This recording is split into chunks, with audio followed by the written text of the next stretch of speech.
Wel, gyfeillion annwyl, croeso cynnes iawn i'r oedfa prynhawn yma. Mae'n dda gyda ni i'ch gweld chi. Mae'n hyfryd i gael clywed yr efengyl ar bob achlysur yn dyw i. Bob achlysur posib. Ac yn y prynhawn fel hyn, beth well nag ymgynnull yn enw'r arglwydd Iesu Grist i glywed i air i glywed yr efengyl yn cael ei phregethu. Pregethwr ni prynhawn yma yw Alun Hayam.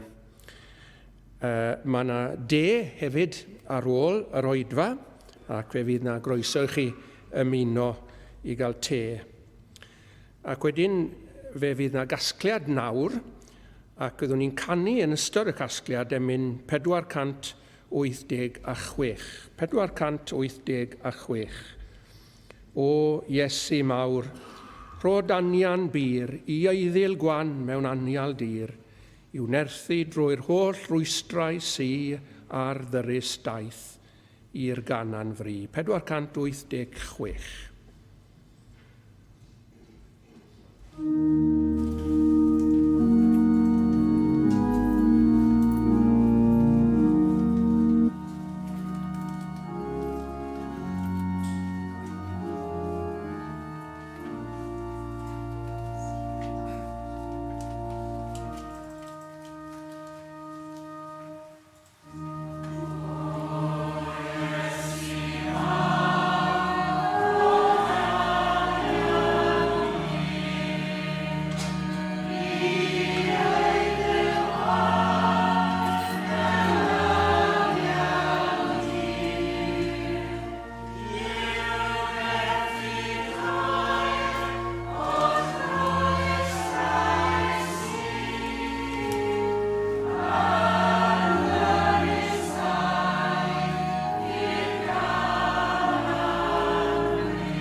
Gawn ni droi nawr at yr arglwydd mewn gweddi. Gawn ni gydweddio.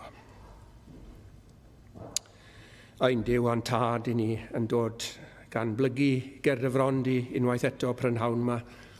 Yn diolch yn fawr i ti o Dduw ein tad bod yna gymhelliad i ni ddod â chroeso, i ni ddod â dorsedd fawr di.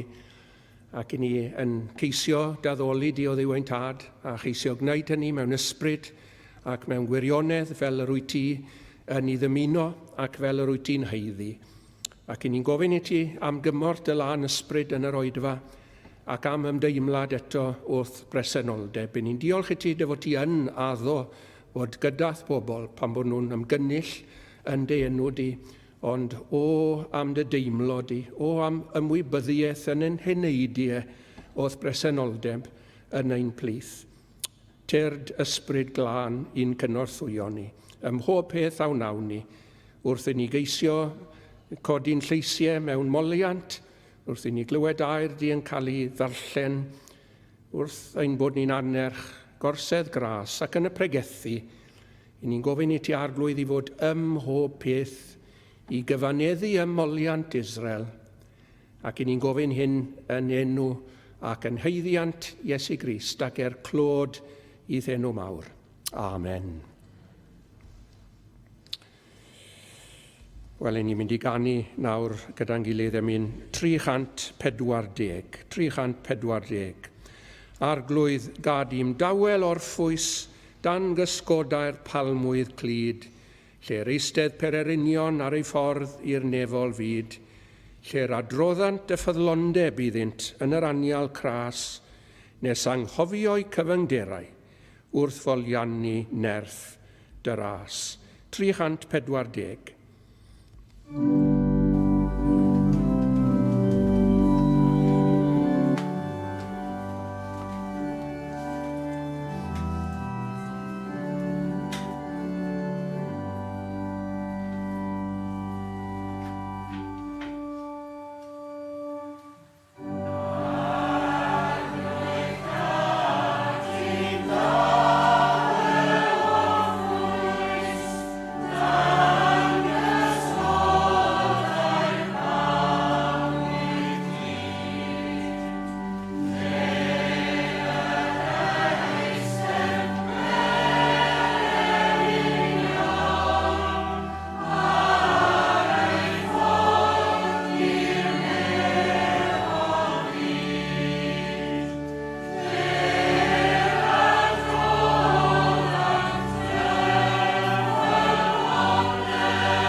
Ni'n darllen gair Duw prynhawn yma yn llyfr yr Actau, Actau'r Apostolion a'r 9fed bennod, ac yn dechrau darllen yn adnod 32.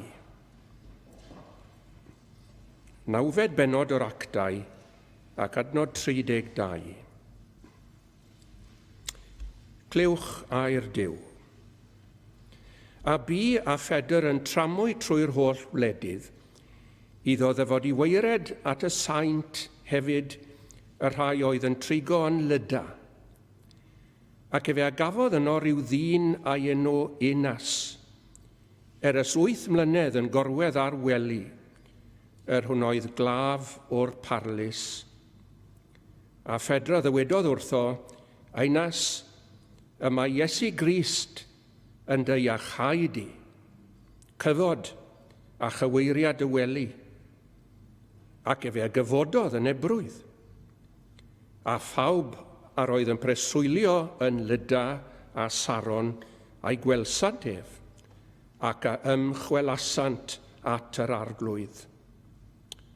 Ac yn Joppa yr oedd rhyw ddisgybles a'i henw Tabitha, hon, os cyfieithir, a elwyr Dorcas. Hon oedd yn llawn o weithredoedd da ac elusennau y rhai a wnaethau hi.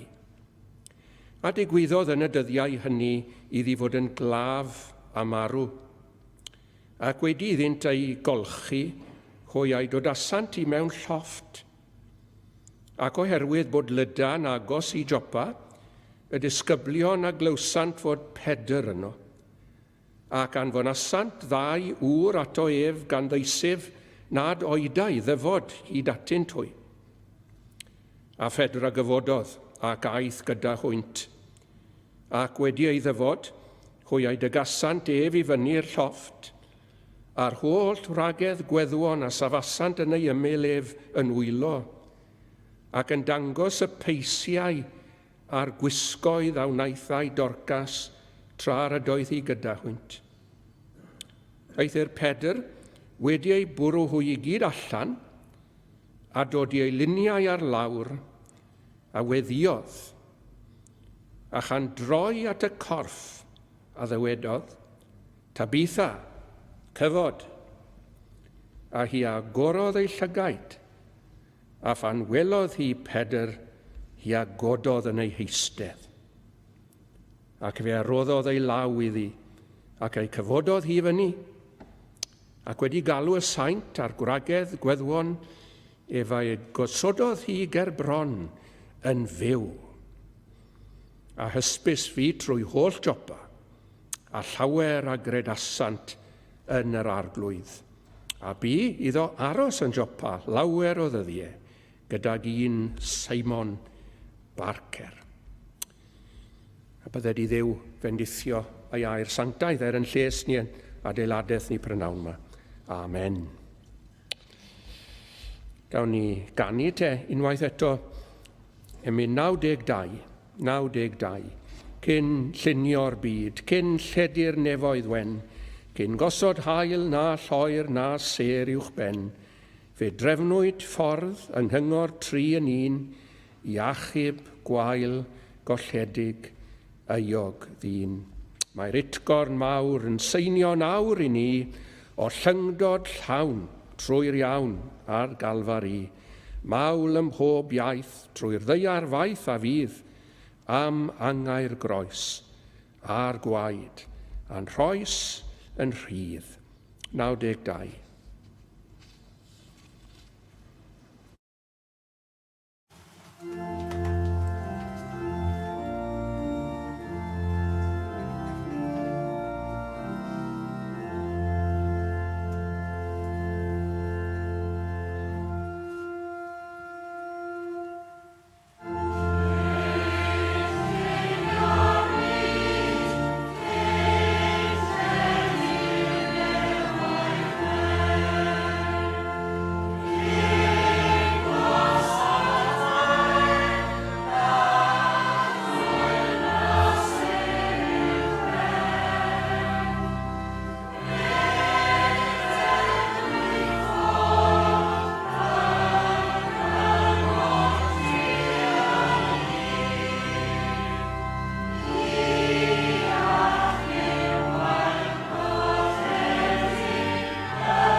Gawn ni droi gyda'n gilydd at yr arglwydd mewn gweddi. Gawn ni gydweddio.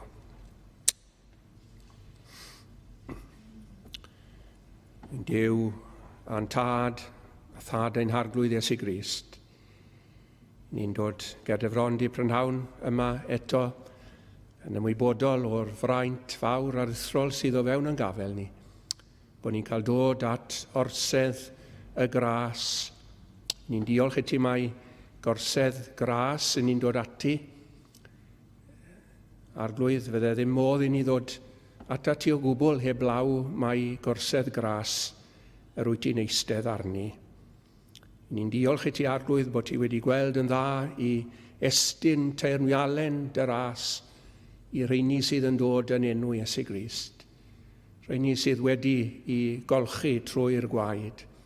Rheini sydd wedi cael y fraint aruthrol o gael bywyd newydd trwy'r arglwydd Iesu. Ni'n diolch i ti arglwydd am y derbyniad. Ni'n diolch i ti bod ni'n gymeradwy yn yr anwylid wrth ein bod ni'n dod. Arglwydd i ni yn diolch i ti mai fan yma yn gwely'r ni, gallen ni fod mewn 100,000 o lefydd eraill y prynhawn yma, ond i ni'n diolch i ti am dy di, diolch i ti am ordynhadau dy di, diolch i ti am bethau dy di. Ni'n diolch i ti am yr emynau mawr godidog yma ni wedi canu. Ac ni'n meddwl am eu cynnwys nhw a'r cynllun mawr tragwyddol yn yr emyn diwetha yna. Ni'n diolch i ti arglwydd am dy arfaith di, a'r modd y cynlluniwyd popeth cyn llunio'r byd a chyn lledu'r nefoedd wen. Arglwydd mae'r pethau yma'n rhy fawr i ni ac maen nhw tu hwnt i ni, tu hwnt i'n amgyffred ni mewn gwirionedd i'w deall nhw'n llawn beth bynnag. Ond i ni yn diolch i ti bod ti wedi rhoi rhyw gymaint o ddealltwriaeth a ffydd i ni i gredu o ddiwein tad. Fod yna gynllun mawr tragwyddol, a bod yr arglwydd Iesu Grist wedi dod yn unol â'r cynllun hwnnw i geisio ac i gadw yr hyn a gollasid. Ni'n diolch i ti arglwydd am y modd y gwneithbwyd hynny. Ni'n diolch i ti am yr iawn a roddwyd ar fryn Calfaria. A diolch i ti am y ffynnon a gorwyd i aflendid a phechod yn y lle hwnnw. Ac ni'n diolch i ti arglwydd bod ti wedi'n cymell ni llawer ohono ni yn yr oedfa mwy na thebyg y prynhawn yma i ymolchi yn y ffynnon gyda hwy, dyna ddwedson ni, minnau molcha ac mi ganna fyth tra fwy. Halleluia.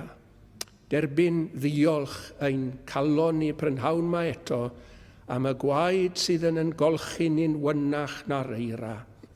Diolch yn fawr i ti arglwydd bod ti wedi gweld yn dda i symud yn pechodau ni cyn belled ag i'w dwyrain oddi wrth y gorllewin y pellhaodd fe ein camweddau oddi wrthym. Dyna newyddion da sydd wedi dod i'n bro ni.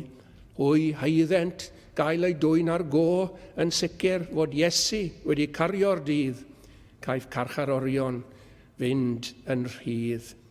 Diolch i ti am waith bendigedig ein gwaredwr felly. A diolch i ti arglwydd am y cynllun sydd yn dal i gael ei weithio allan o'r nefoedd. Diolch i ti am waith yr ysbryd glân dros y byd i gyd yn rhoi edifeirwch a ffydd i bechaduried.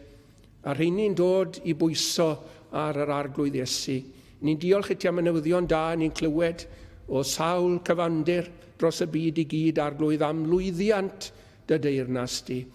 Ond ein gweddi ni wrth gwrs y prynhawn yw o ddew ein ior, par lwydd yn awr, nid yn unig mewn mannau anghysbell, ond yma yng Nghymru. Arglwydd mae'n rhaid i ni gyffesu yn wylaidd gerdyfrondi, ein bod ni wedi crwydro mhell iawn oddi wrtho ti, wedi troi yn cefnau tuag ata ti, wedi mynd yn ffyrdd yn hunain ni a grwydraso moll fel defau, troesom bawb, i'w ffordd ei hun. Ond arglwydd i ni yn gofyn i ti eto y cawn ni weld dyddiau gwell, y cawn ni weld rhai eto yn ymofyn am y ffordd i Seion, ac yn dod i gredu yn yr arglwydd Iesu Grist, ac yn lle rhegi I enw fe, fel sydd yn digwydd mor aml y dyddiau yma.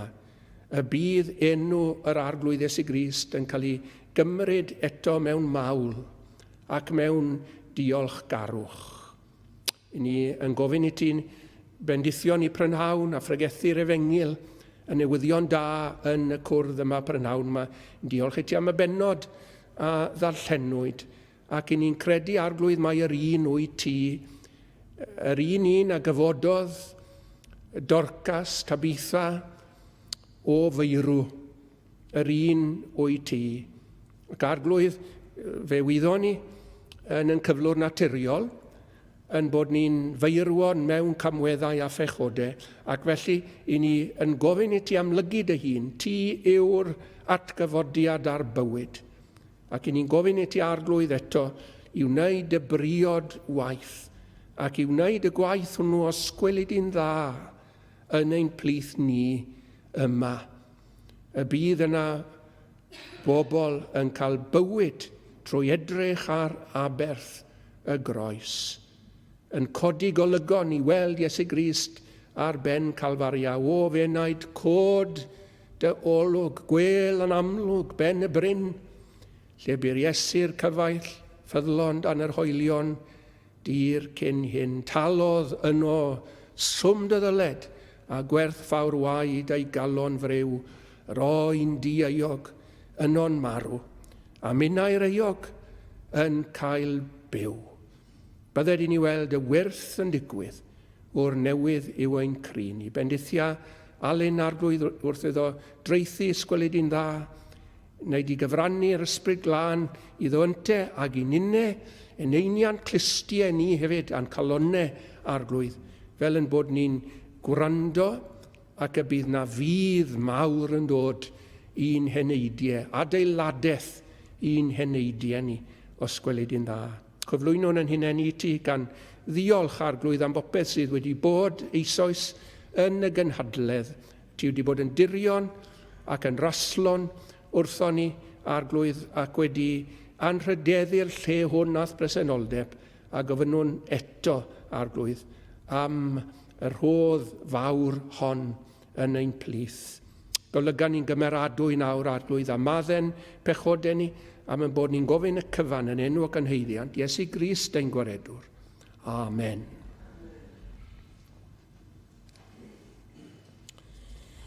Wel, fe ganwn ni eto cyn ni Alun Hayam ddod I bregethu mynd 381 o fe wnaed cod dy olwg gwel yn amlwg ben y bryn, lle bu Iesu'r cyfaill ffyddlon, dan yr hoelion dir cyn hyn.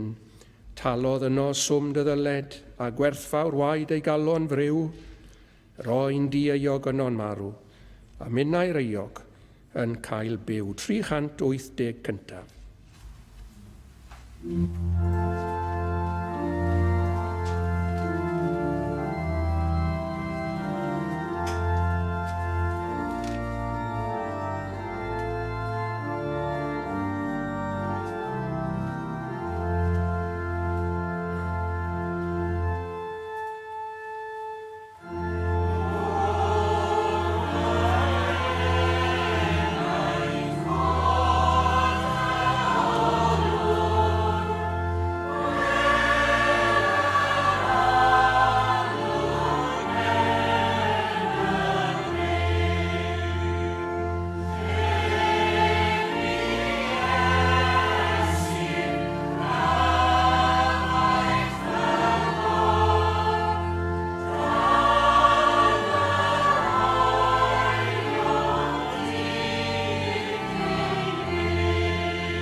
Byddaf yn testyn o lyfr yr actau, y 9fed benod ac adnod 34.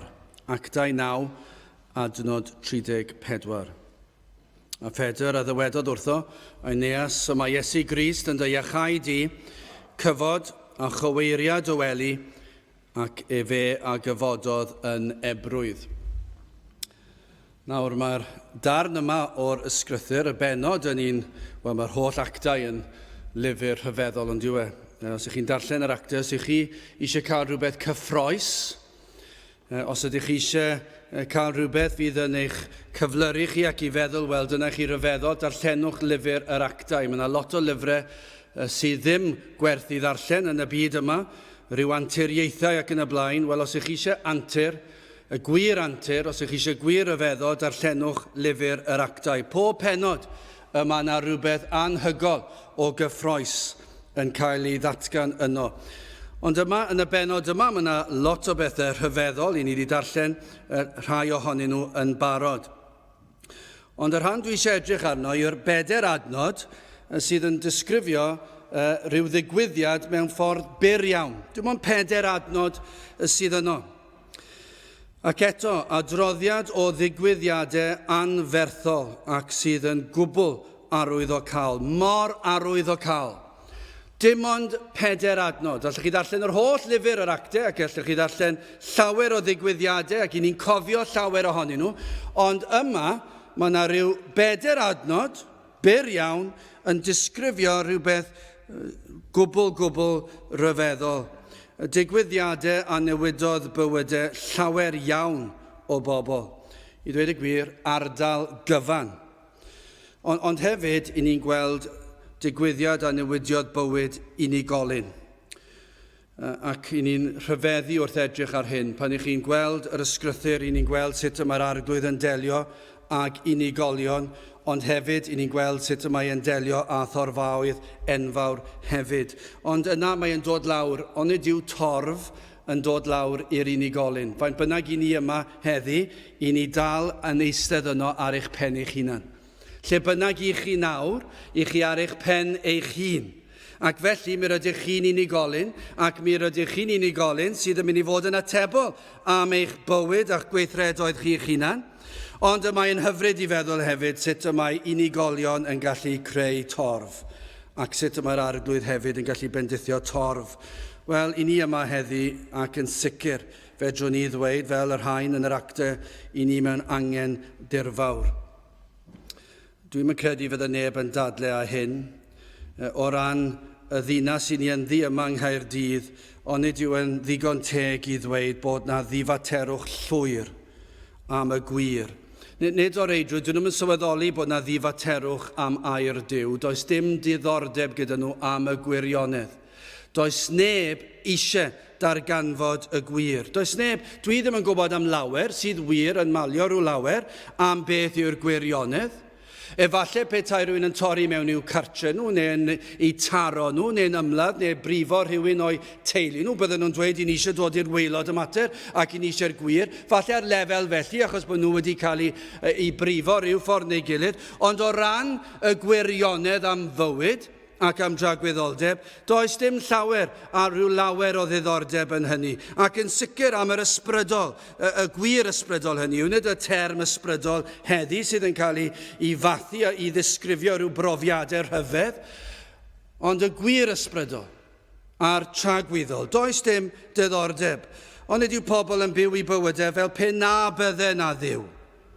Fel petai dim Duw yn bodoli. Dyna sut maen nhw'n mynd o ddydd i ddydd, o wythnos i wythnos, o flwyddyn i flwyddyn, yn byw fel pe na bod na ddiw o gwbl. Does dim syniad sut dath y byd i fodolaeth, does dim ddirnadaeth o gwbl, a dim daawydd i ddarganfod hefyd. Maen nhw'n ddigon parod i eistedd lawr a gwrando ar ryw ddamcaniaeth gwirion yn datgan rhyw ffeithiau am fodolaeth y byd ac oedran y byd, ac yn anwybyddu'r ffaith i Dduw creu'r byd yn gyfan gwbl gyflawn. Dyn nhw ddim eisiau ystyried hynny, maen nhw'n edrych, maen nhw'n gweithio mas rhyw oedran biliynau o flynyddoedd oed, yw oedran y mynydd yma. Heb ystyried bod Duw wedi creu y mynydd yn barod wedi ffurfio. Dyn nhw'n ystyried bod Duw wedi creu dyn yn ddyn yn ei oed, ac ddim yn ystyried bod y goeden yn ambarod, ac maen nhw'n anwybyddu gair Duw yn llwyr, a dim diddordeb dyn nhw. A dyna lle maen nhw'n chwilio yn y pryd, i chwilio am ryw arwyddion sydd yn mynd i roi ryw help iddyn nhw, ac yna maen nhw'n mynd mas i'r gofod yn dyn nhw. Maen nhw'n mynd allan i'r gofod, a maen nhw wedi darganfod rhywbeth sydd yn mynd i helpu nhw. Glywes i yna 30 o flynyddoedd yn ôl, 20 mlynedd yn ôl, 10 mlynedd yn ôl, rhywbeth yn Mars, bod nhw wedi darganfod rhywbeth. Does dim byd wedi cael ei ddweud amdano ers ni. Dwi ddim wedi darllen dim byd. Dim byd sydd wedi cwestiynu gair Duw. Does dim byd gall cwestiynu gair Duw. Ond ydy'r byd ddim yn malio dim am hyn. Mae'n dinas ni yma heddi, yma yng Nghaerdydd. Petawn ni'n mynd ar hyd y parc nawr, mae'n ddwrnod braf iawn yn diwy. Byddwn ni'n tybio, fyddwch chi'n cael lle i barcio, dyna lle maen nhw'n mwynhau yr haul, ddim yn ystyried o ble ddath yr haul. Mwynhau y llyn, ddim yn ystyried o ble ddath y dŵr. Ac yn anwybyddu'n llwyr y Duw a'i creuodd nhw. Dim awydd i ddeall dim byd. Nhw'n ddigon hapus, ond nid yw'n gwlad ni mewn angen anferthol. Chyma beth, dwi'n yn meddwl yr hyn oedden ni ychydig o flynyddoedd yn ôl. Dwi ddim yn hir yn ôl, nag yw e. Dwi ddim yn hir. Hanner canrif efallai, y bydde'r wlad yma falle dal yn gallu cael ei alw'n wlad Gristnogol, yn wlad o bobl sydd yn ceisio Duw i ryw raddau. Mi'n gwybod oedd pethau wedi mynd ar chwal cyn hanner canrif yn ôl efallai, ond 1914, ac yn arfendydd, ac yna falle 20 mlynedd ar ôl na 30, ond yna fe ddath y gau athrawiaeth mewn i'r eglwysi'n do, ac fe ddath y capeli gwacau. Neb eisiau gwrando, dwi'n meddwl nhw i wrando rhyw bregethwr yn trial dad brofi'r ysgrythyr, ac fe lwyddo nhw gwacau yr capeli, a does neb yn mynd i gapel dim mwy. O'r rhai oedd hanner canrif yn ôl, oedd y rhai hynny, oedd yn mynd o ran traddodiad, gallwch chi ddweud. Faint sydd yn mynd nawr? Faint sydd yn mynd nawr? 6 neu 7 yn y mwyafrif o capeli yn ein gwlad ni. Ac os hynny, falle unwaith y mis fydd oedfa. Pryn i'r capeli. Pryn i'r pobl sydd yn ceisio. Dyna chi angen sydd ar ein gwlad ni. O feddwl yr hyn, dim ond ychydig o flynyddoedd yn ôl, oedd yn wir am Gymru. Ond gael ei ddweud, beth amdano chi yma neu'n plith ni? Beth yw'r angen sydd yma? O, mae'r angen yn un anferth. Bron iawn fedrwch chi ddweud, mae'r bai arno ni am y ffaith bod y capeli mor wag. Glywson ni'n do, yn un o'r oedfawn hyn yn ystod yr wythnos, am yr gwrthgiliad sydd wedi bod ymhlith pobl Dduw. Ac am y troi cefn sydd wedi bod ymhlith pobl Dduw. Ac beth yw'r sail hynny? Bydolrwydd sydd wedi dod mewn ymhlith pobl Dduw. Os mae pobl Dduw yw nhw, dyna sydd rhaid gofyn. Ond ymhlith yr rhai sydd yn blant i Dduw. Ond nid oes na gyfrifoldeb arno ni sydd wedi troi cefn ar air Dduw, sydd wedi caniatáu pob math o bethau mewn yn enw addoliad, ac wedi troi gair Dduw i ryw fersiwn wahanol, ac wedi lleihau ar y bwrdwn neges gair Dduw, ac mae'r bregeth nawr wedi dod yn rhywbeth cysurus iawn, rhywbeth mae pobl mwynhau i'w wrando, rhywbeth mae'r Cristia eisiau wrando. Ac i ni'n caniatáu hyn, ond nid oes capeli diri yn ein gwlad ni wedi cael ei ymosod arno gan yr un drwg yn nwylo Cristnogion, allwch chi ddweud. Cristnogion wedi ymosod ar weision yr arglwydd ac wedi llwyddo gwacau'r capeli. Ond nid oes na atebolrwydd gan bobl Dduw. Oes na rai yma heddi, gellir dweud, i ni mewn angen dirfawr nad ydyn ni be ddylsyn ni fod. A ydyn ni yn byw i'r pwrpas yn creu nhw? Beth yw y pwrpas y creuwyd ni? Y pwrpas y creuwyd ni yw i ogoneddu Duw a'i fwynhau am byth. Os nad ydych chi yn gogoneddu Duw heddiw a ddoe, yna chi ar eich ffordd i golledigau tragwyddol. Dydych chi ddim yn byw i'r pwrpas eich creuwyd chi. Ond gai ddweud i chi sydd yn proffesu fod yn blant i Dduw. Ydy'r hyn i chi wedi wneud yn y dyddiau diwetha wedi bod yn ogoniant i Dduw? Os nad yw e, wel, mae rhaid gofyn ble ydyn ni'n sefyll. A ydyn ni wedi syrthio nôl, a ydyn ni wedi gwrthgilio, neu mae rhaid gofyn y cwestiwn yma, achos y gwrthgiliwr a'r anghredadyn, maen nhw mor agos. I ddweud y gwir, does dim posib dweud pa un sydd yn wrthgiliwr a pa un sydd yn gredadyn. Efallai byddai rhywun a dirnadau, dwi ddim yn gwybod, ond fedra i ddim dweud y gwahaniaeth. Fedra i ddim dweud beth yw'r gwir, pa un sydd wir wedi credu a pa un sydd heb. Pa mae un yn dod â bydolrwydd mewn i'w bywyd nhw ac yn dechrau lleihau, falle llacio, does dim awydd i'r cwrgweddi, does dim awydd i'r oedfa bregethu, does dim awydd ymgynnull a phobl Duw, does dim awydd darllen i airau, pan mae'r pethau yna'n dechrau pallu, a ydyn nhw erioed wedi credu. Rhaid gofyn y cwestiwn, rhaid gofyn, achos i ni a chyfrifoldeb am cyflwr ein gwlad ni. Mae'n ddigon rhoedd troi rown a dweud, wel, i ni'n credu'n sofraniaeth Duw, a fyddai'n dweud hynny nes ymlaen. Dyn ni yn credu'n sofraniaeth Duw, ond mae yna atebolrwydd arno ni hefyd, os nad ydyn ni yr hyn dylsen ni fod. Ac yna mae rhaid gofyn ble'r ni'n sefyll. Mi fysa ni'n tybio bod yna nifer yma heddi, fe'n angen dirfawr o ymyrraeth dwyfol. Fysa ni'n tybio bod yna rhai yma heddi sydd erioed wedi credu ac yn gwybod hynny. Mae yna rhai yma heddi sydd yn meddwl eu bod nhw wedi credu ac dydyn nhw ddim. Ac felly dyna i chi sefyllfa ofnadw o bwysig i ystyried yma heddi. Wel, yn gyntaf, hoffwn ni edrych ar waith yr ysbryd glân ar Pedr. Yn an ail, gwaith yr ysbryd glân ar Aeneas ac yn olaf, gwaith yr ysbryd glân ar y bobl. Dwi eisiau edrych ar y modd y mae'r ysbryd glân yn gweithio ar gwahanol rai. Adnod 32. A bu a Phedr yn tramwy trwy'r holl wledydd iddo ddyfod i weired at y saint, hefyd yr rhai oedd yn trigo yn Lyda. Nawr, Luc yn unig sydd yn adrodd hanes teithiau Pedr, ac felly ceir adroddiadau ohonynt yma yn yr actau, a darllenwch nhw, maen nhw mor gyffroes, maen nhw mor ddiddorol, a darllenwch am y digwyddiadau yma, ac i ni'n darllen am daith Pedr lawr o diroedd uwch Jerusalem a Samaria ac lawr at yr arfordir.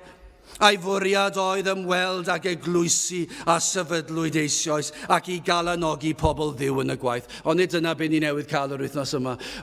Gweision ar arglwydd, na ni'n gwybod bod y gweision ar arglwydd gyda ni yn dod i'n plith ni ac maen nhw'n dod o'i capeli efallai, ond maen nhw wedi dod i'n calanogi ni'n do. Ac fe gewn ni'n heno yma to, un arall, ond nid yw wedi bod yn fraint mwyaf i cael bod yma, i wrando un o'r America, un allan o Loegr, a dros y lle i gyd, ac mae un o Gymru dyn ni fan hyn, ac i ni'n cael yn calanogi. I ni'n cael yn calanogi yn y gwaith. Dyna beth oedd Pedr yn ei wneud. Oedd e'n mynd o gwmpas yr eglwysi ac ymlith pobl Dduw ac yn ei calanogi. Ac yn dysgu'r bobl, y saint, y Cristnogion.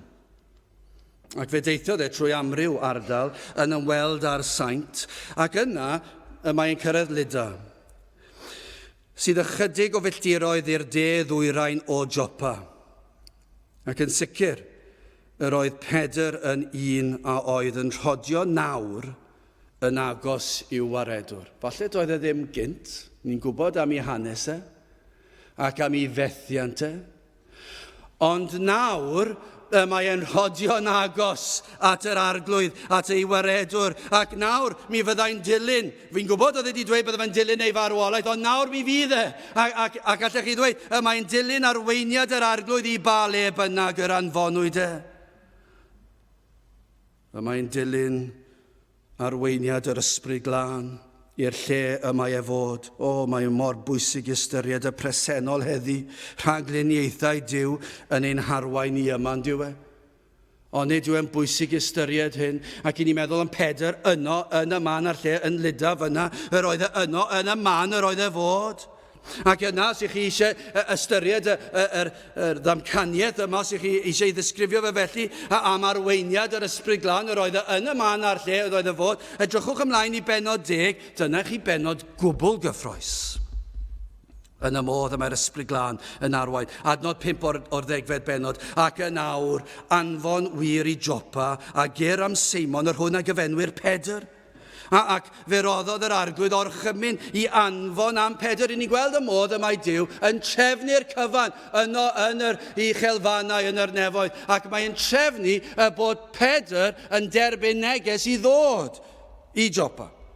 Ac yna fe gafodd Pedr weledigaeth, adnod 19, ac fel yr oedd Pedr yn meddwl am y weledigaeth, dywedodd yr ysbryd wrtho, weled ri wir yn dy geisio di am hynny cyfod, disgyn a dos gyda hwynt, heb am ai dim, oherwydd mae fi a'i hanfonais hwynt. Dy'r arglwydd, yr ysbryd glân yn arwain Pedr, mae'r rheini'n cael y neges i anfon amdano fe, mae Pedr trwy'r ysbryd glân yn cael y neges i ymateb iddyn nhw, a gorchmynwyd ac arweiniwyd Pedr i fynd gyda nhw, adnod 23, a thrannoedd yr aeth Pedr ymaith gyda hwy, a rhai o'r brodyr o Jopa aeth gyda gef. Dyna wnaeth e. Fe ufuddhaodd e i arweiniad yr ysbryd glân.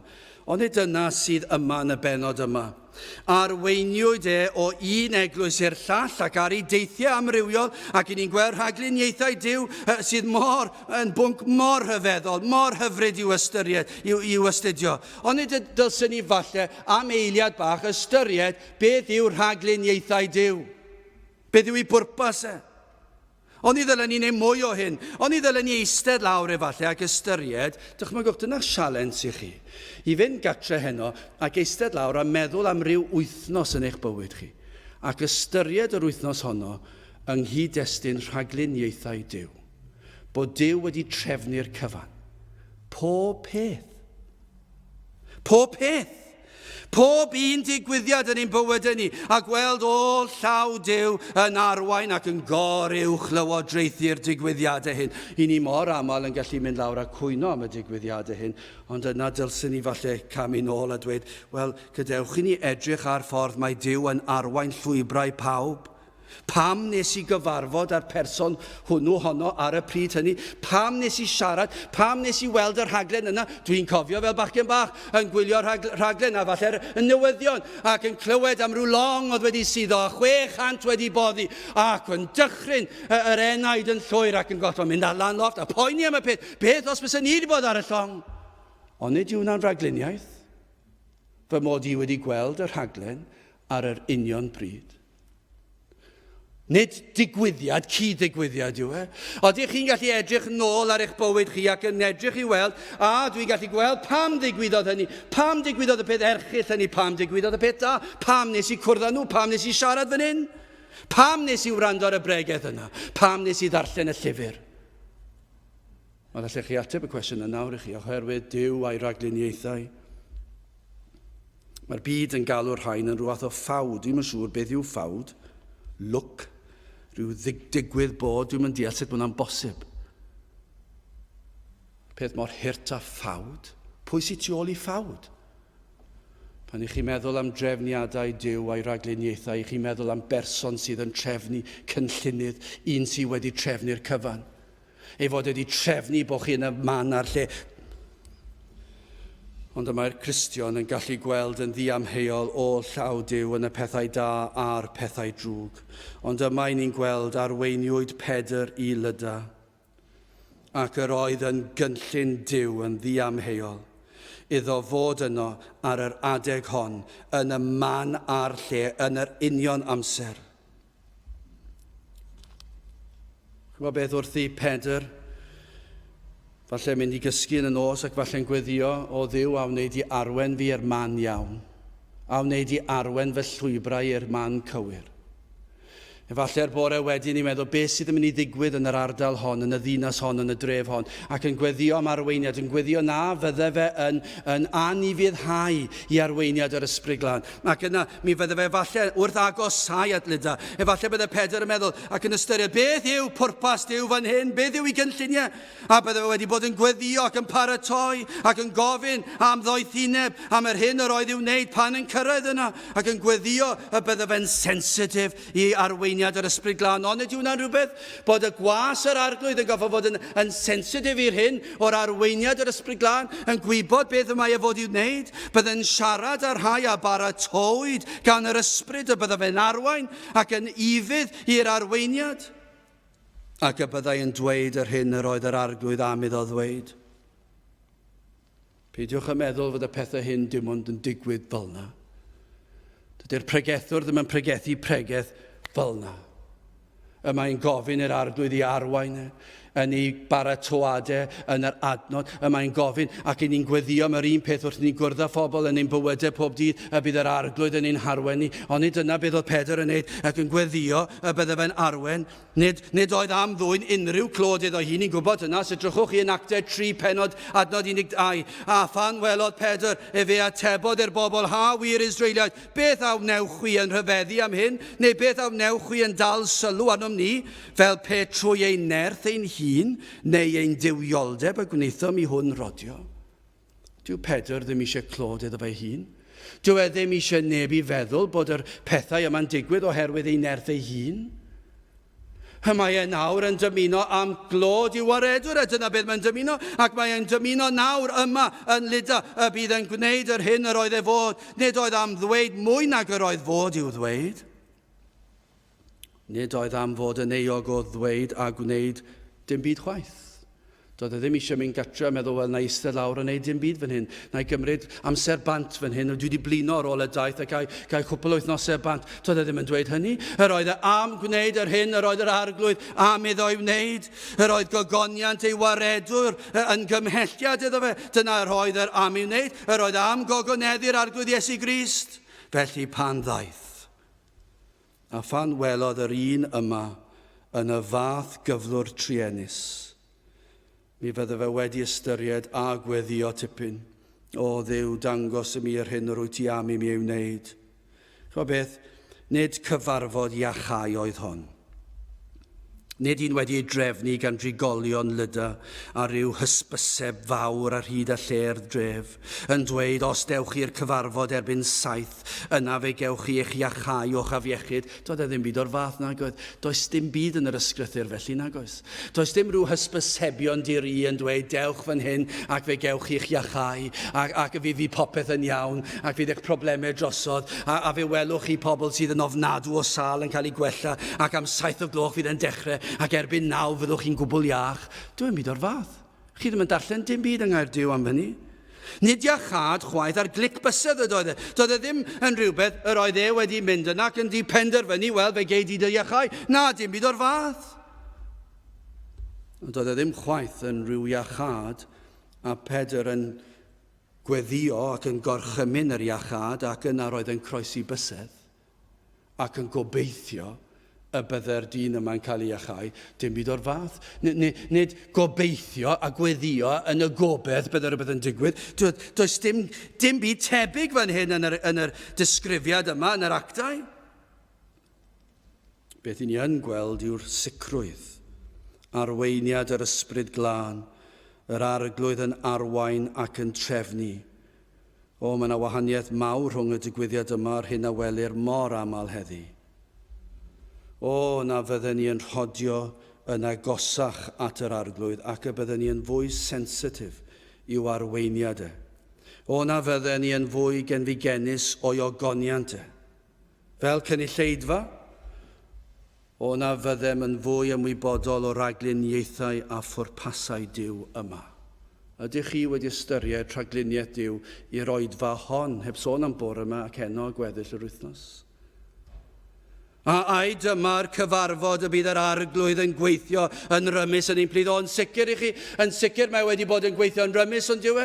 Mae wedi bod yn gweithio mor rymus yr wythnos hon. Ond i ni dal i weddio am fwy ac i ni dal i weddio am dywalliad llawn o'r ysbryd glân lawr arno ni. Ac i ni weld ffrwyth. I ni wedi gweld ffrwyth i ryw raddau, gallwn ni ddadle. Ond efallai mae nos Fercher fydd gweld y ffrwyth yn llawn. A fydd pobl yn dod i'r cwrgweddi. A fydden nhw'n gweddio yn y cwrgweddi. A fydden nhw'n dod yn ffyddlon trwy'r sabodd, a fydden nhw'n dod i'r cyfarfodydd yma ac yn dyheu am fwy, a fydd na rhyw ostyngeidrwydd yn eich bywydau chi ac yn rhoi pobl eraill yn gyntaf. Dyna'r ffrwyth i ni eisiau gweld, a fydd na faich am eneidiau, a fydd na dywioldeb o ganlyniad i'r hyn i ni wedi weld. Ond gai ofyn y cwestiwn hyn i chi, a ydych chi wedi ystyried i bob cyfarfod i chi'n dod wrth ddod trwy'r drysau, ai dyma fydd yr oedfa? Nid oherwydd pwy sy'n pregethu, neu pwy sydd yn arwain, neu pwy sydd yn gylleidfa, ond ai dyma yn rhagluniaethau Duw, ai dyma'r pryd y fydd Duw yn gweithio'n rymus? Chos dyna sut oedd Pedr yn meddwl. A dwi wedi bod, a ydych chi wedi bod yn sensitif i'w arweiniad, ei gynlluniau yn gweddio. Chi'n mo beth? yr arglwydd sydd wedi trefnu'r cyfarfod hon.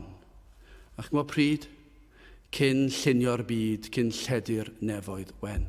Dyna pryd trefnwyd y cyfarfod yma. Nid 19 mis yn ôl pan yr oedden ni'n trafod y siaradwyr a'r pregethwyr ac yn trefnu'r cerdiau yma ac yn gorfod mynd i'r argraffwyr i drefnu'r cerdiau. Mi roedden ni'n ffonio'r pregethwyr gofyn ydych chi ar gael i bregethu 19 mis yn ôl mwyn cael y cerdiau yn barod ar gyfer cynhadledd llynedd.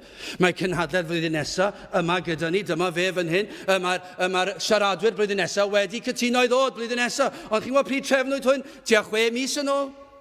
Ond fe trefnwyd yr siaradwyr yma yn rhagwyddoldeb cyn lledu'r byd, cyn llunio'r byd, cyn i'r byd cael ei greu, y trefnod Duw, y cyfarfod hon, fe trefnod pob peth, sydd wedi trefnu chi y gynulleidfa.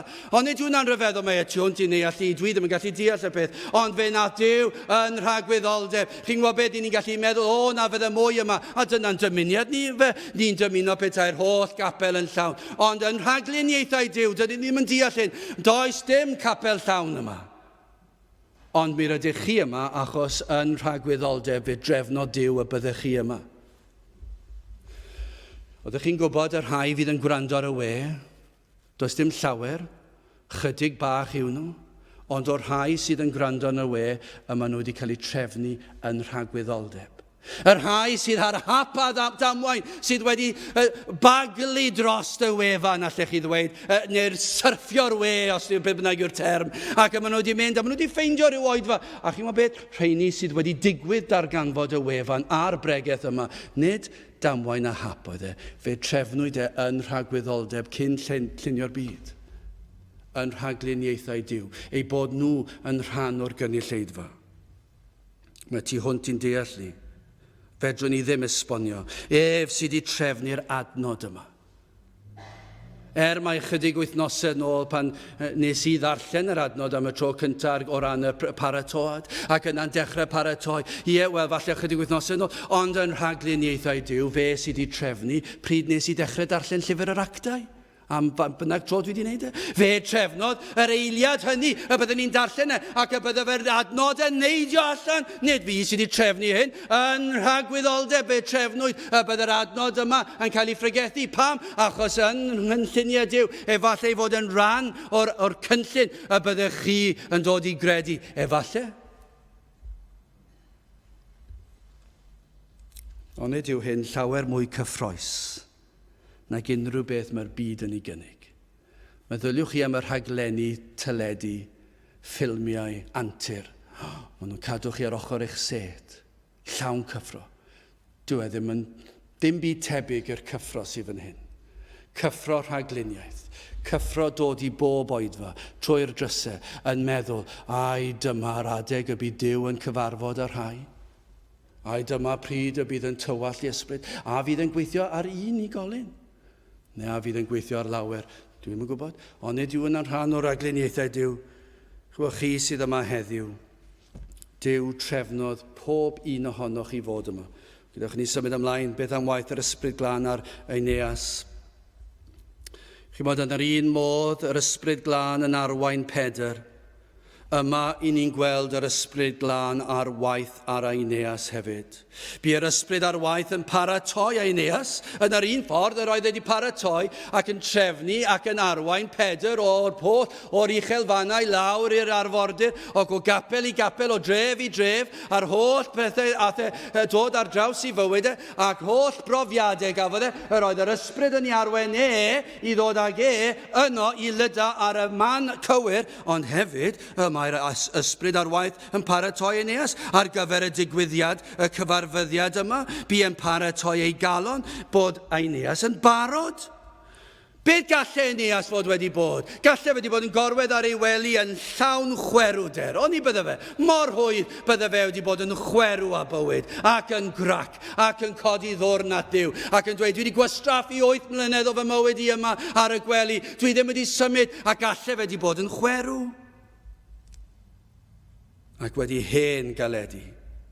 Mae Spurgeon yn sôn amdano ei hun, ac wrth cyfeirio amdano ei hun, mae'n cyfeirio at Whitfield, a oedd yn ategu'r un pwynt a Spurgeon, ac yr ddau yn dweud, a dyma i chi fraint gafodd y ddau yma, mor dda yw pregethu i rai sydd yn barod ac yn ceisio, ac yn gwybod eu cyflwr, ac yn dyheu am wellhad. Oedden nhw'n dweud mor hyfryd oedd pregethu i gynulleidfa oedd yr ysbryd wedi paratoi nhw'n barod. Ond drist iawn y mae hyn yn rhywbeth anghyffredin heddiw yn diwedd. Ond mae yn digwydd. Mae yn digwydd mewn mannau bach, mewn ffyrdd bach, ac un dymheuad yw y bydd yn fwy o beth. Ond oedd Spurgeon a Whitfield wedi cael y fraint o bregethu i dorfaidd ac oedd yr ysbryd wedi paratoi nhw ac wrth nhw bregethu ar y fengil a dyrchafu Crist ar y groes. Oedden nhw'n gweld, o'n nhw'n siŵr o fod yn gallu gweld y pobl ac yn gweld y baich o bechod yn drwm ac yn gweld y baich yn diflannu. So, ar adegau canodd o weithiau gafon nhw weld hynny. Dydyn ni pryn wedi weld e, os o gwbl gallwch chi ddadle, ond yr oedden nhw wedi weld e canoedd o weithiau. Gweld pobl ar ochr eu cadeiriau yn gwrando, yn dyheu, yn sychedu am help. Ac yna rhai yn dod ac yn holi, ac yn cwestiynu pa beth a wnaf i etifeddu bywyd tragwyddol. Dwi ddim wedi cael y profiad na rhyw lawer. Dwi ddim wedi cael y profiad rhyw lawer, rhywun dod lan ar ôl oedfa'n dweud pa beth a wnaf i etifeddu bywyd tragwyddol. Dwi wedi cael lot o bethau eraill, rhai pethau neis, rhai pethau ddim mor neis. Dwi wedi cael rhai pobl ddim yn meddwl bod ni wedi pregethu a cario ymlaen a chwarthin am bywyd yn gyffredinol, ddim yn ystyried materion tragwyddol.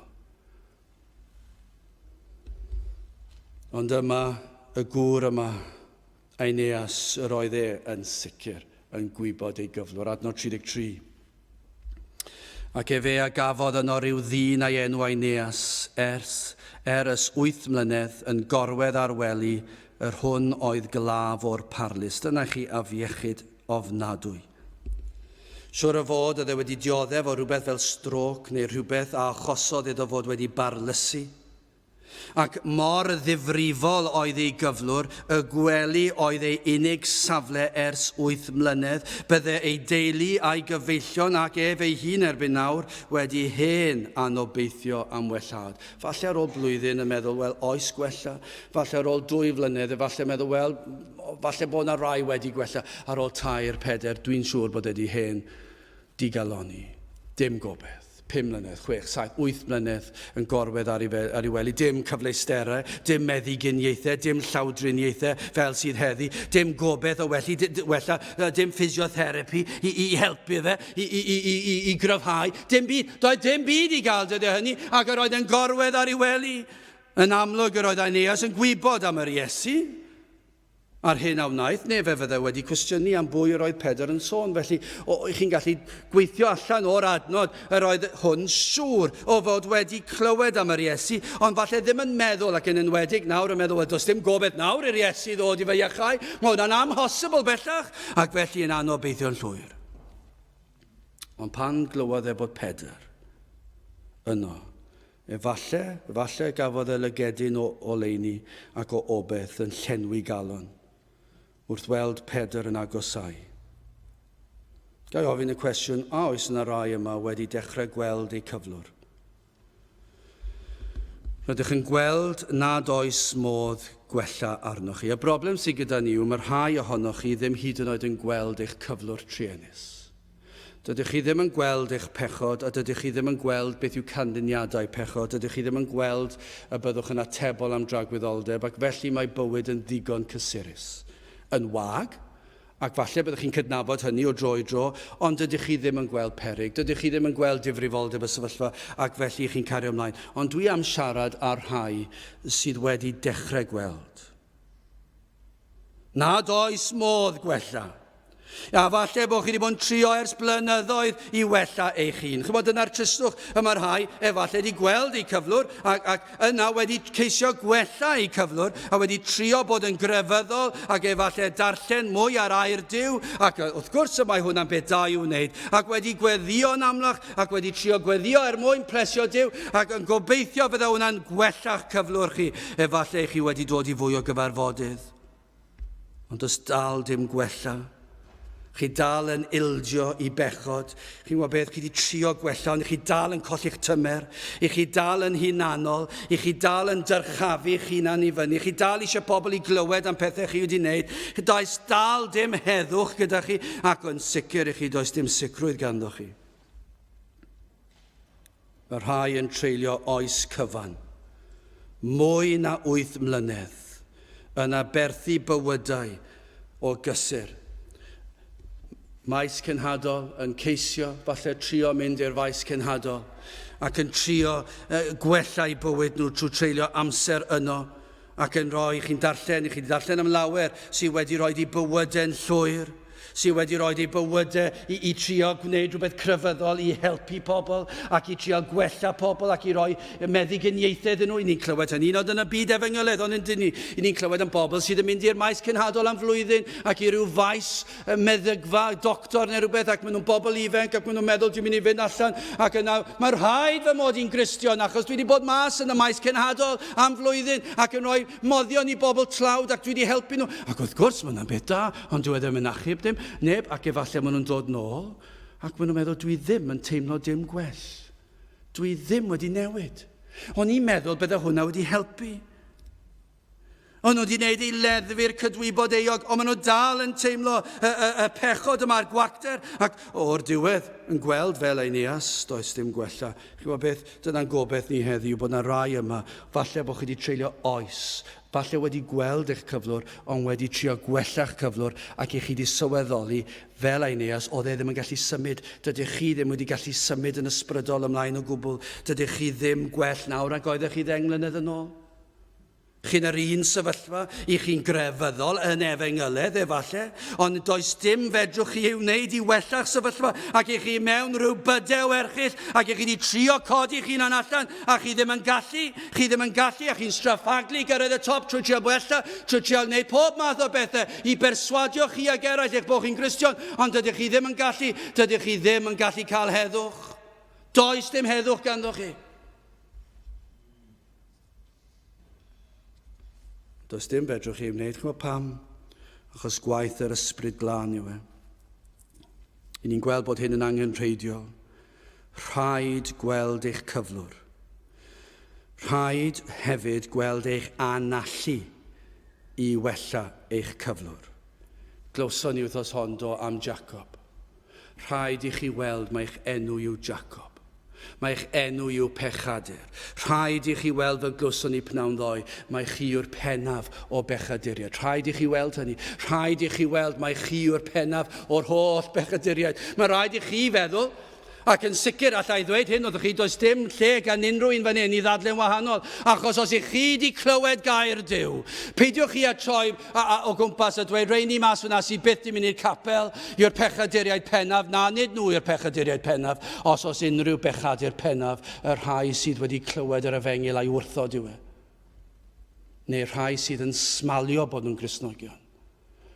Rhai sydd yn chwarae ar broffes gwag, ond sydd heb cael gwir afael ar yr efengil. Rheina yw'r pechaduriaid pennaf.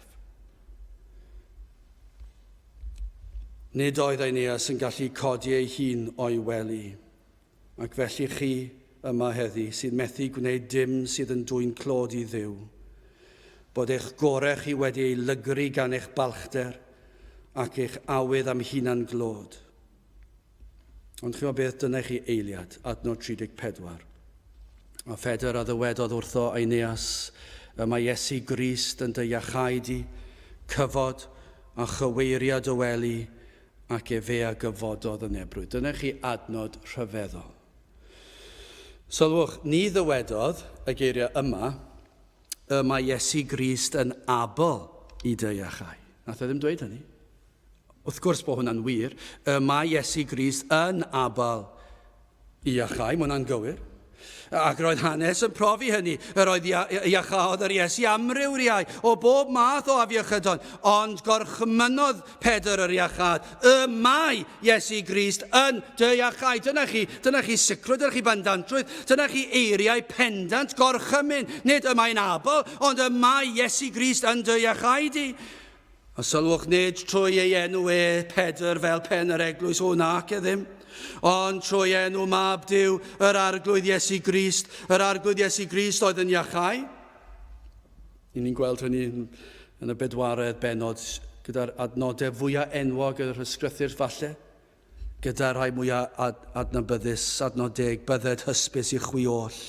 Ac I bawb o bobl Israel, mae trwy enw Iesu Grist o Nazareth, yr hwn a groes hoelias o chwi, yr hwn a gyfod o Dyw o feirw, trwy hwnnw, mae hwn yn sefyll yn iach ger eich bron chwi. Hwn yw'r maen a lyswyd gen eich chwi'r adeiladwr, yr hwn a wnaed yn ben i'r gongol ac yna gwrandewch ar hwn. Ac nid oes iachawdwriaeth y neb arall. Canis nid oes enw arall dan y nef wedi ei roddi ymhlith dynion trwy'r hwn mae'n rhaid I ni fod yn gydwedig. Does dim enw arall yna pan mae Pedr nawr drwy'r amser yn dweud hyn. Dwi ddim yn mynd I fod mor ffôl a dweud cod lan ac dwi yn dy iachau di. Does dim nerth yn ei enw ond mae'n dweud cod yn enw Iesu Grist. Mae Iesu Grist yn dy iachau di. Yn ei iachau y sylwch yn y gwreiddiol yn ei wneud yn gyflawn. Dyna be mae'n dweud. Mae Iesu Grist yn dy wneud i'n gyflawn. Iachad corfforol wrth gwrs, ond hefyd ysbrydol yw'r peth cyflawn. Golchwyd ei enaid yn gwbl lan, maddeuwyd ei holl bechodau. Dyna I chi nerth sydd yn yr Iesu, dyna chi nerth sydd yn enw Iesu Grist. Chi erioed I ystyried y nerth sydd yn enw Iesu Grist. Dyna chi nerth. Chi sydd yn meddwl eich bod chi yn gryfach na Dyw yma yn y seddi yma nawr, sydd yn meddwl does dim siawns fyddai'n credu heddi. Byddai ddim yn credu heddi. Dwi ddim wedi dod yma I gredu. Dwi'n mynd I fynd gytre nawr yn syth.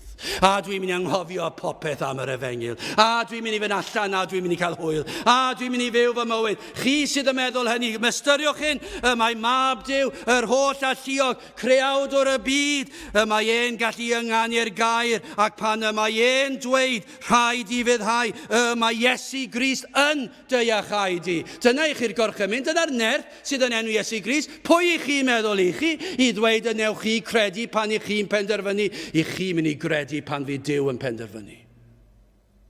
Mae e'n iachau pan mae e'n gorchymyn. A rhaid I fyddhau. Dywedodd wrth y gwynt a'r tonau dyweli, a dyna wnaethon nhw. Ac felly pan gorchmynwyd yr afiechyd yma ddiflannodd e'n llwyr.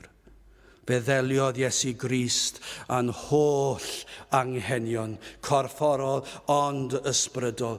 Chymwch chi sydd wedi trio gwella ac wedi methu.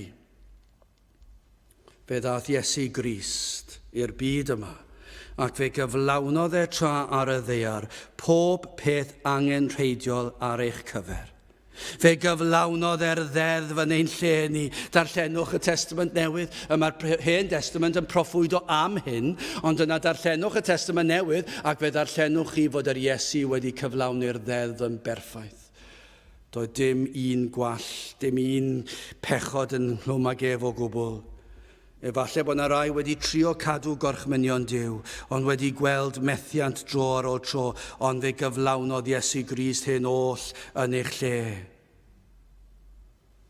Ond chwa beth hefyd fe ath Iesu Grist i'r groes yn eich lle, fe gymerodd gosb yn eich lle am eich methiant chi, am yr hyn sydd wedi peri bo chi fel yr un o'r claf o'r parlus, am 8 mlynedd ar ei wely chi, beth bynnag yw eich oedran, os ych chi'n 8 mlynedd oed, yn 15 mlynedd oed, yn 20 mlynedd oed, yn 30, 40, 70, 80, 90, beth bynnag yw eich oedran chi. Os nad ydych chi wedi troi at Grist, ych chi wedi bod fel ar wely o salwch, ych chi ddim wedi byw i'r pwrpas eich creuwyd chi, ac ych chi wedi bod yn farw ac yn llipa ac yn ddibwrpas o ran y gwerth ysbrydol. Ond yna fe ath Iesu Grist i'r groes ac fe gymerodd gosb am yr holl flynyddoedd hynny o bechod. Am bob un pechod I chi wedi gyflawni ac wedi feddwl ac wedi ddweud, fe ath Iesu Grist i'r groes ac fe hoeliwyd ac fe lifodd ei waed mwyn maddau chi. Chi'n meddwl beth yn ei waed a lifodd ar y groes. Chi'n meddwl beth sydd modd I ni wneud? Mae modd I ni fynd i'r groes a cael ein golchi'n llwyr. Yr holl fydreddi. Fe all Iesu Grist peri eich bod nawr yn caru'r hyn yr oedd eich gynt yn ei gasau. Dyna pa mor pwerus. I ni'n ffeindio fe'n anodd i ddychmygu. Mae yna rhai yma, i ni'n meddwl fedra i ddim dychmygu byth nhw yn ymuno yn y canu bas, yn canu tenor, yn canu alto, canu soprano, yn canu'r ymynau yma. Fedra i ddim dychmygu'r peth. Ond chi'n gwybod beth, mae rhaid i fi dychmygu'r peth, achos y mae nerth Crist yn holl nerthol. Ac y mae e'n gallu achosi i rai i garu'r hyn yr oedd e'n. Ond hefyd, sylwch, yma dal angen i Eneas godi, ac yna mae dal angen iddo wneud ei wely. Chi sydd yma heddi sydd wedi gweld eich angen, codwch. Mae wedi bod rhy hir yn diwe.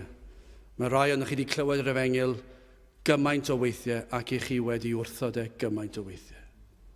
Sul ar ôl sul, cwr pobl ifanc ar ôl pobl ifanc, cynhadledd ar ôl cynhadledd. A mae'r gorchymyn yn ddigon cryf, mae Iesu Grist yn dy iachau di. Dyna'n gweddi ni bod yn iachau rhywun yma heddi.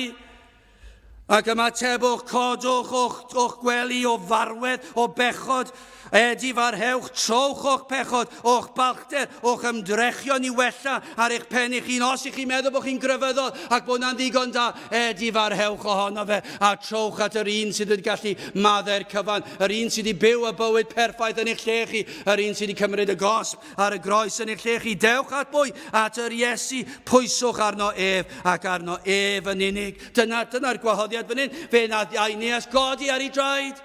Fe orchmynodd Pedr yn enw Iesu Grist. Cod at y draed a gwnaed o wely. Ac fe gododd e. Wel, mae'n hen bryd i rai ohonoch chi yma, rhai o'r pobl ifanc, rhai o'r plant. Peidiwch yn meddwl bod digon amser dych chi. Does dim llawer amser dych chi. Cyn bo hir fyddwch chi wedi penderfynu mynd i'r byd. Ac fyddwch chi yng nghanol y byd a'i bethau. Ac efallai mai dyma fydd y cyfle ola gewch chi i wrando ar Efengyl. Felly'r cyfarwyddyd yw hyn, ymatebwch i'r gorchymyn. Cod ar dy drad. Credwch a phwyswch ar yr arglwydd Iesu Grist. Wel, yn sydyn i orffen. I ni wedi gweld gwaith yr Ysbryd Glân ar Pedr. Dyna chi gyfarfod. Yr Ysbryd Glân yn arwain Pedr. Yn arwain i'r hyn yr oedd e fod i ddweud. Yr hyn yr oedd e fod i wneud. I'r man yr oedd e fod. Yr oedd e wedi mynd yr holl lefydd hynny. A dyna ble oedd e fod. Yr oedd e wedi trefnu yn rhagluniaethau Duw. I'r Ysbryd Glân i weithio ar Eneas a paratoi ei galon fel i fod e'n barod i gredu. Dyna chi gyfarfod. Ac fe ddigwyddodd e. Ond gwrandewch ar hyn. Adnod 35. So chi eisiau unrhyw gyffro, darllenwch actau.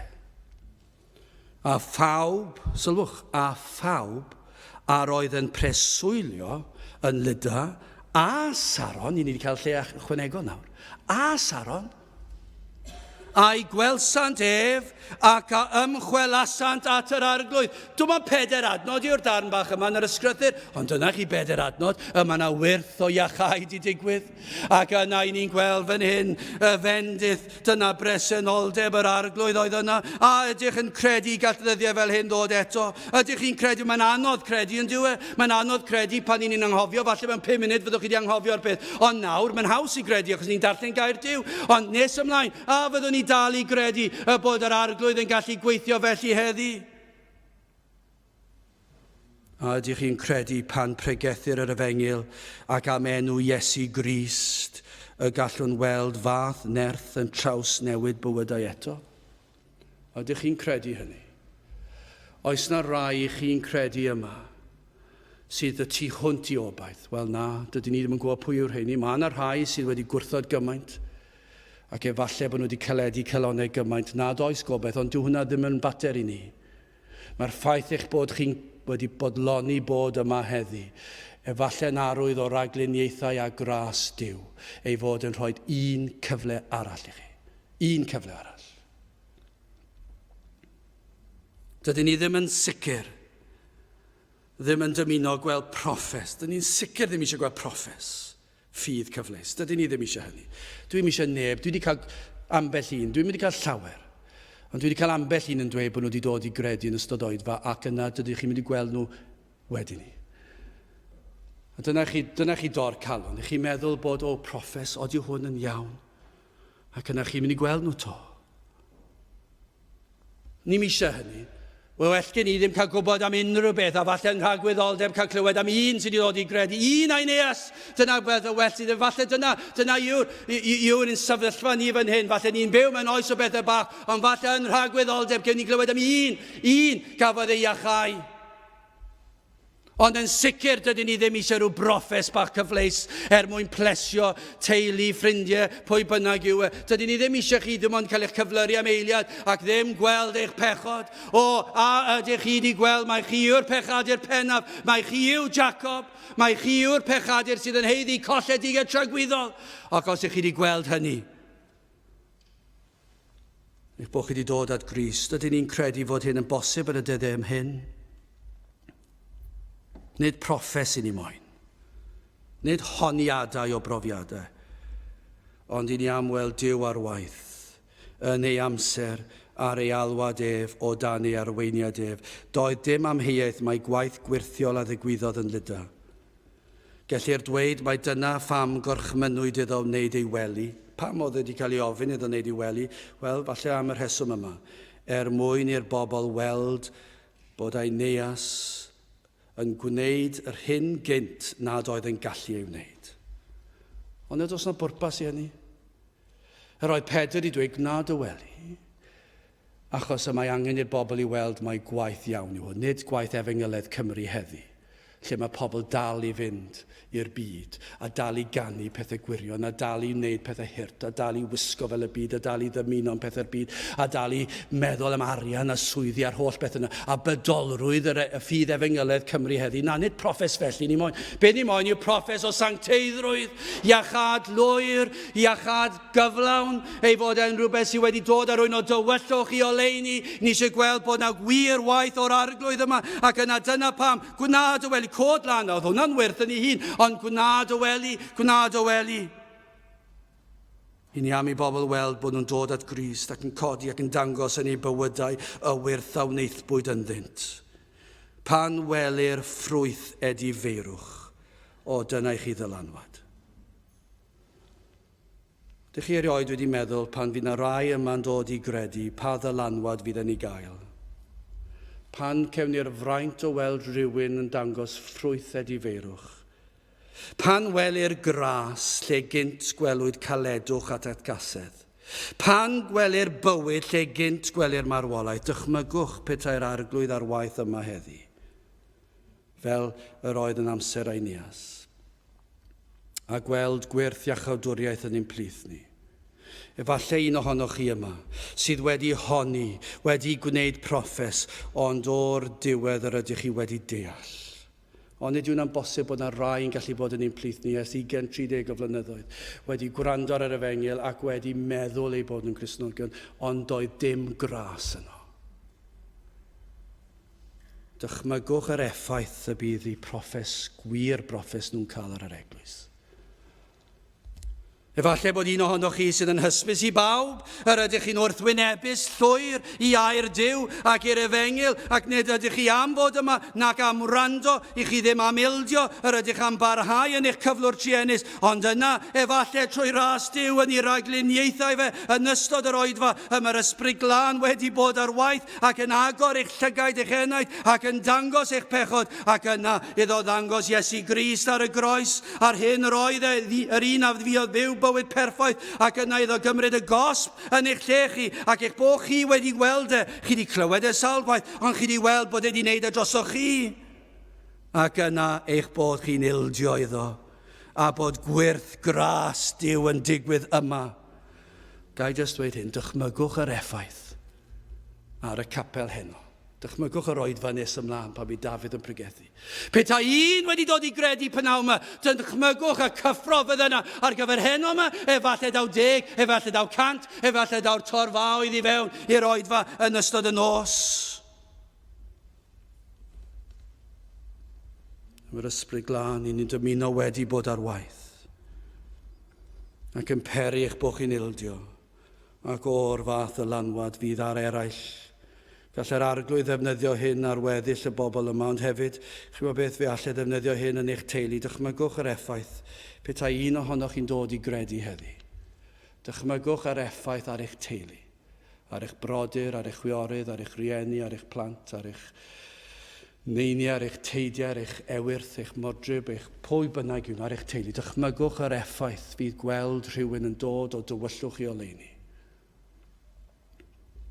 Dychmygwch yr effaith fydd yn eich gwaith, yn eich ysgol. Dychmygwch Glan Taf, Plas Mawr, pa bynnag ysgol arall allwn ni feddwl amdano ac yn amhellach yng Nghymru. Dychmygwch yn y chweched neu yn y blwyddyn 10 neu blwyddyn 11. Dychmygwch yr effaith pan ewch chi nôl mis Medi, a byddwch chi'n mynd yn ôl. Fydd eich iaith chi'n wahanol, fydd eich sgwrs chi'n wahanol, fydd eich gwisg chi'n wahanol, fydd eich golwg chi'n wahanol, ond fydd na brydferthwch ar eich gwyneb chi. Mwy prydferth na pan o'ch chi'n gwisgo chi'n lan mewn pob math o liwiau. Fydd prydferthwch ar y fengil, a fydd pobl yn dweud beth sydd wedi digwydd i ti. Ac mi fyddwch chi'n dweud y mae Duw wedi fy iachau, mae Crist wedi fy ngolchi'n lan, wynach na'r eira, ac fe fydd na sioc, fe fydd na siarad, fe fydd na effaith.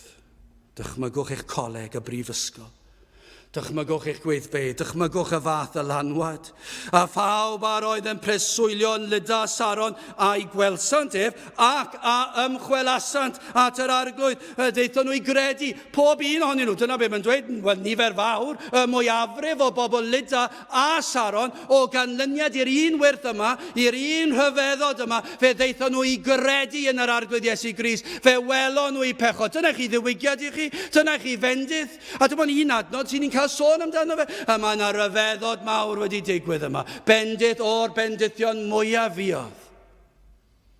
Fe ddath niferoedd fawr i gredu o ganlyniad i un gafodd ei achau. O, mae'r angen yn fawr. Mae'n gwlad wedi pharlysu yn sicr. Does dim awydd, does dim diddordeb. Ond os yw'r ysbryd glân a'r waith yn agor llygaid, fe all Duw gael yr holl fawl a chlod am ei waith o ras a thrigaredd, fel yn Lyda. Un oedd Eneas. O, na fydde gwaith yr ysbryd ar un ohonoch chi yma nawr. Ac yna cawn weld cychwyn fflam fydd yn lledu drwy'r eglwys yma a draws y wlad, drwy'r ddinas a dros Gymru gyfan. Dyna'n dymuniad yw e. Yn ystod y gynhadledd yma, y bydd fflam yn cychwyn. Fel yma yn Lyda ac yn Saron. Fe ddigwyddodd digwyddiad o ras ac o drigaredd, gwyrth, iachawdwriaeth gyflawn. Efallai cawn glywed am un yma heddi, fydd wedi dod at Grist ac wedi derbyn maddeuant, ac y bydd eich bywyd wedi trawsnewid yn llwyr. Ac o'r fath effaith fydd yn ei gael, y bydd yr arglwydd yn llifo mewn trwy nerth yr ysbryd glân.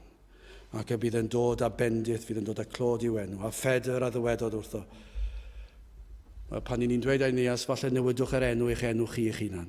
A Ffedr a ddywedod wrtho Eneas, mae Iesu Grist yn dy iachau di cyfod a chyweiriad y weli. A beth nath e, ac e fe a gyfododd yn ebrwydd. Gadewch i ni weddio. O Dduw, i ni yn diolch i ti am dy ras ac am dy drigaredd, ond hefyd am dy nerth. Yr wyt ti yn abl i wneud yr hyn sydd yn ein golwg ni yn amhosibl. Ond yr wyt ti wedi agor ein llygaid ni ac yr wyt ti wedi maddau ein pechod ni. Yr wyt ti wedi'n dod ni o dywyllwch i oleuni ac felly yr wyt ti'n abal i wneud i eraill hefyd. Felly o Dduw gweithio clod i ddenw, ter di'n plith a bendithia gweddill y dydd yma i ni gofyn hyn o trwy enw ac heiddiant ein harglwydd Iesu Grist. Amen. Gadewch i ni orffen ein gwasanaeth trwy ganu'r emyn 303. 3-3. Pam, o pam, bechadur cyndyn, pam y colli denau drud, mae dy greuwr heddiw'n gofyn pam yr ymgyndynu cyd. 303 gawn ni sefyll i'w chanu. Amen.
A nawr bydde di ras ein harglwydd Iesu Grist a chariad Duw a chymdeithas yr ysbryd glân fod gyda chwi oll hyd byth. Amen.